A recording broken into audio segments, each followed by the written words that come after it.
Anakim. The first apocalyptic writings were produced in Palestine in the 3rd and 2nd centuries BC. Of the apocalypses found among the Essenes were the Book of Jubilees, attributed to Moses, and the Book of Enoch, which was an important early source of the Kabbalah. 45 The Book of Jubilees elaborates on the story of Genesis and Exodus, and is presented as a secret revelation originally imparted by the angels to Moses on Mount Sinai.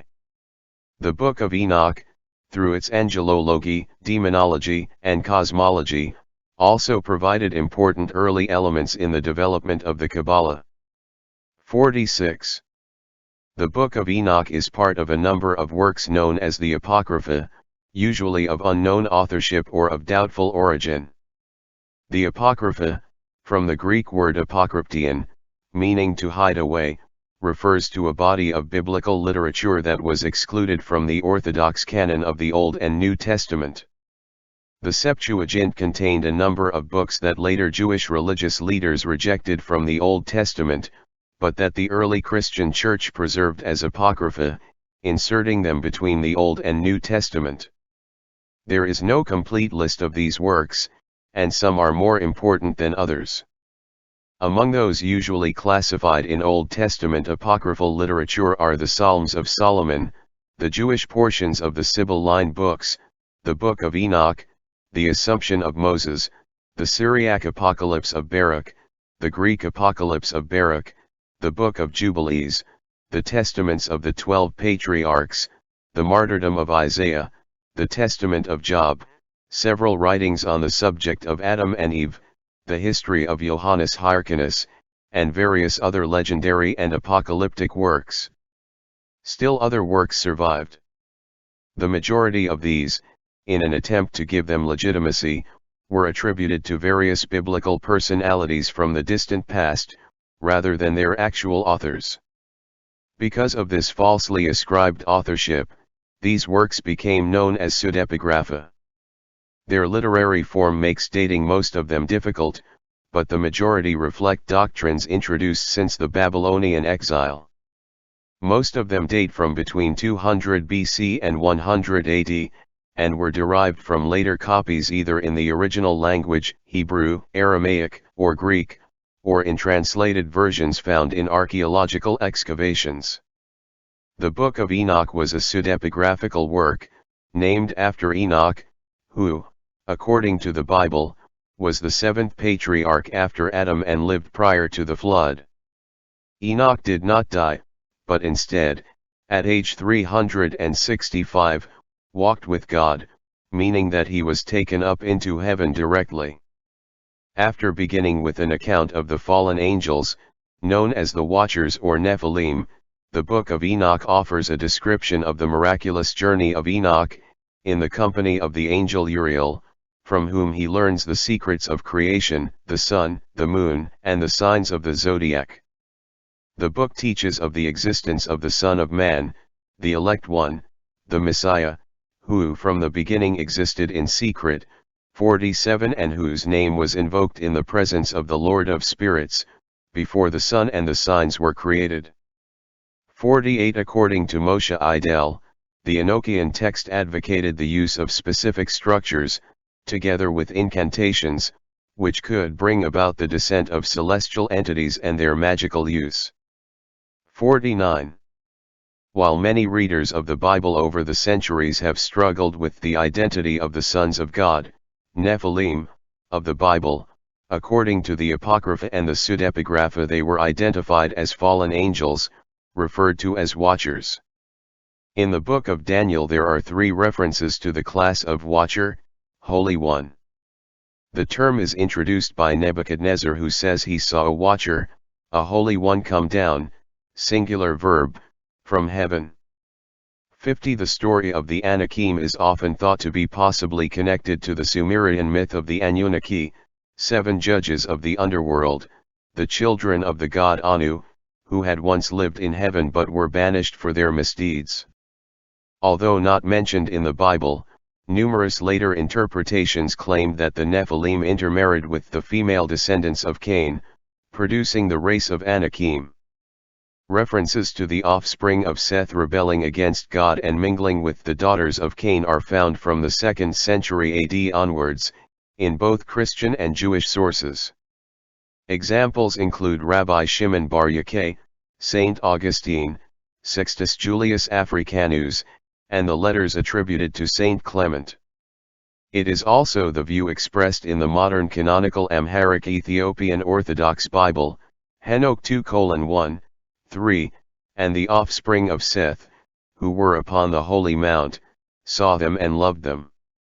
And they told one another, Come, let us choose for us daughters from Cain's children, let us bear children for us.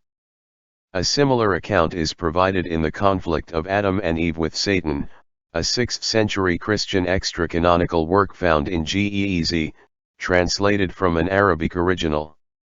In Book 2, the sons of God are identified as the children of Seth, and the daughters of men as women descended from Cain, who successfully tempt most of the Sethites to come down from their mountain and join the Cainites in the valley below, under the instigation of Jenon, son of Lamech. This Jenon, who is described as the inventor of musical instruments, seems to correspond to the biblical Jubal, is also the inventor of weapons of war. The Cainites, descended from Cain the first murderer, are described as extremely wicked, being prone to commit murder and incest.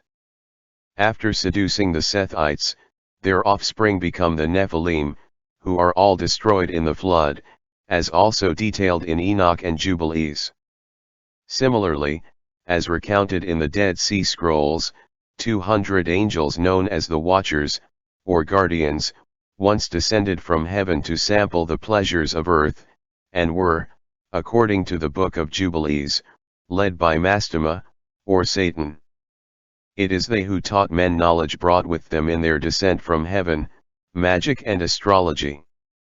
According to the Book of Enoch, the sons of God took wives, each choosing for himself, whom they began to approach, and with whom they cohabited, teaching them sorcery, incantations, and the dividing of roots and trees. 51 The text explains.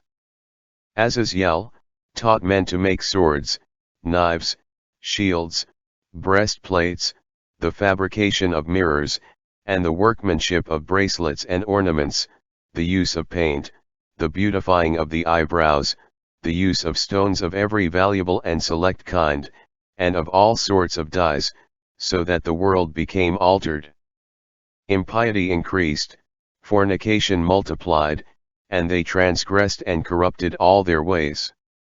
Amazarach taught all the sorcerers, and dividers of roots, Armers taught the solution of sorcery, Barkile taught the observers of the stars, Akabil taught signs, Tamiel taught astronomy, and Asaradel taught the motion of the moon. 52. To satisfy their enormous appetites, the Anakim roamed the earth, slaughtering every species of bird, beast, reptile, and fish.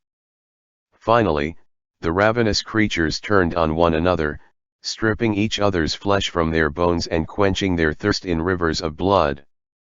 As this wave of destruction washed over the earth, the anguished cries of mankind reached four powerful archangels, Uriel, Raphael, Gabriel, and Michael, who upon orders from God brought about a swift retribution. First Uriel descended to earth to warn Noah of a coming flood, advising him to prepare an ark to carry his family and a load of creatures to safety. Raphael then fell upon a leader of the watchers, bound him hand and foot, and thrust him into eternal darkness. Next, Gabriel, charged with slaying the corrupt race, encouraged them to fight each other. Finally, Michael rounded up the remaining watchers, forced them to witness the deaths of their progeny, and condemned them to eternal torment. Only then did the heavens open up and the waters of the great flood washed away the last traces of the destruction that the fallen angels had wrought. However, the Anakim were not entirely annihilated by the flood. The Book of Jubilees recounted how a remnant of the Anakim were spared. Sometime after the flood, Noah learned that evil spirits, born of the fallen angels, were misleading his grandchildren and killing some of them. God then orders the archangels to imprison the demons inside the earth. But Mestama, the devil, pleads with God, Lord, Creator, let some of them remain before me, and let them hearken to my voice, and do all that I shall say unto them, for if some of them are not left to me, I shall not be able to execute the power of my will upon the sons of men. And Yahweh replies, let the 10th part of them remain before him, and let 9 parts descend into the place of condemnation. And so, the angels bind 9 of 10 of the evil spirits in the darkness, but the 10th part remains so that they might be subject before Satan on the earth. 53. The sparing of a number of fallen angels allowed for the legend of the Kabbalah, according to which the race of the Anakim was continued through the descendants of one of Noah's grandsons, Canaan.